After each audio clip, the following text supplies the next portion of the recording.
Good education is one of those tools that I think continues to be priceless.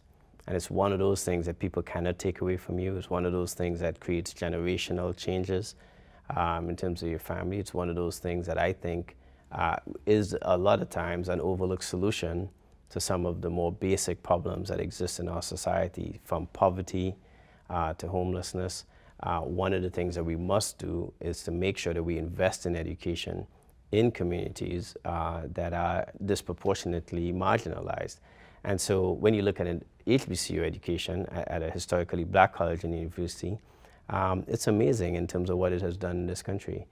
We represent 3% of all higher ed institutions, but we're responsible for awarding more than a fifth of all of the degrees that go to African Americans in this country every year.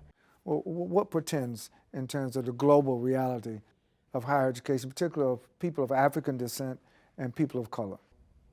We do anticipate that we may see some dip in enrollment, but ultimately, the solution for this moment that we're in, especially because of this global pandemic, means that we must know more about the rest of the world.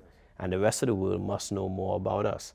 And the only way that that happens is if we have some openness to that happening. And Howard's first motto was also equality for all mankind, with 5 different peoples on its Back in logo. In the 1860s. That's exactly right. And so Howard saw what was necessary in terms of bringing all those people together. As much as the university was set up for freed slaves, it recognized that what would make them the best would be being educated among people of all different ethnicities. And we still believe in that today, and I think the country benefits from that.